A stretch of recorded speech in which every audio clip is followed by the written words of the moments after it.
A Pearl Harbor survivor in Brookfield who recently celebrated his 105th birthday was gifted something very special last week.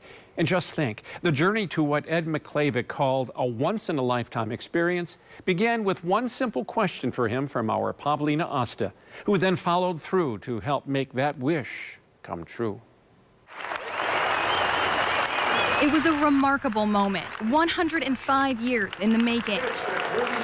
A roaring crowd cheering for Brookfield's Edward Miklavcic as he entered American Family Field.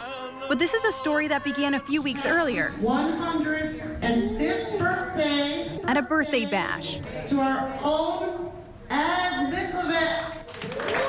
Let me see, how do I feel? I feel great. To mark the monumentous day, his assisted living home in Brookfield threw him a party. It's wonderful. But they're all my friends. In 105 years, he has lived through history, the Great Depression, wars, the rise of technology. But he says the best memories were the ones he shared with his late wife. My marriage to my wonderful wife. We were married 70 years. Before the celebration, I sat down with Miklavcic. He proudly slipped into a replica of his World War II uniform, a powerful nod to his past.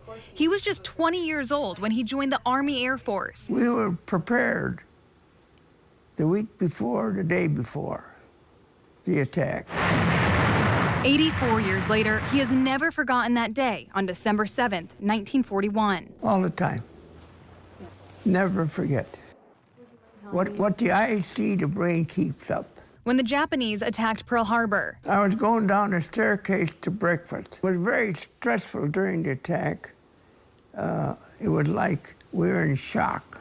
And as we left the barracks and tried to run towards the housing, it seemed as if our legs were like logs.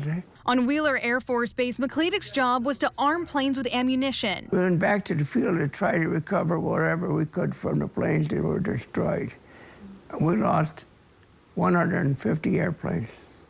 All of our airplanes, in fact. After the attacks, Miklavcic was sent to Iwo Jima, where he set up the base. When we landed, the first 8 weeks on the airfield, we worked on the airfield, and we slept in two-man foxholes at night. All of us never had our shoes off, our clothes off, or anything for 8 weeks.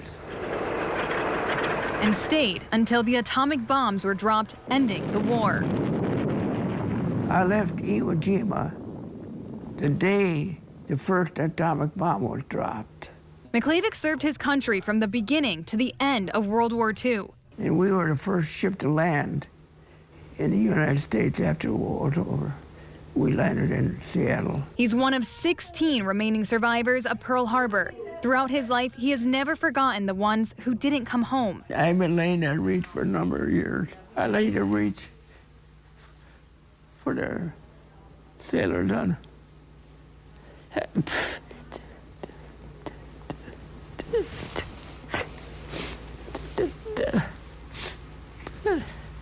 The sailors that died on the earth.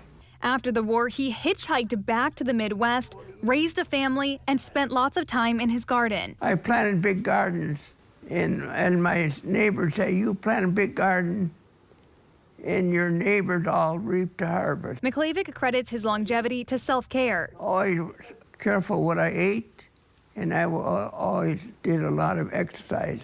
I walked every day, and in my work, I walked all the time. One of his favorite places to walk, on the golf course. Would you be able to help me with my golf swing? Yes, yeah, I got my clubs in my room. In the common area of his assisted living home, Miklavcic gave me some pointers. I'd rather have you go lesser than more. That's better. Better? Very good. Before I left, I had one more question for this man who's seen so much. What's next for Ed? What do you want to do now? I want to go to one more baseball game before I die. A comment I couldn't ignore, so after a few phone calls... We are honored to have Ed as our special guest during today's game. Ed, thank you for your service to our beautiful nation.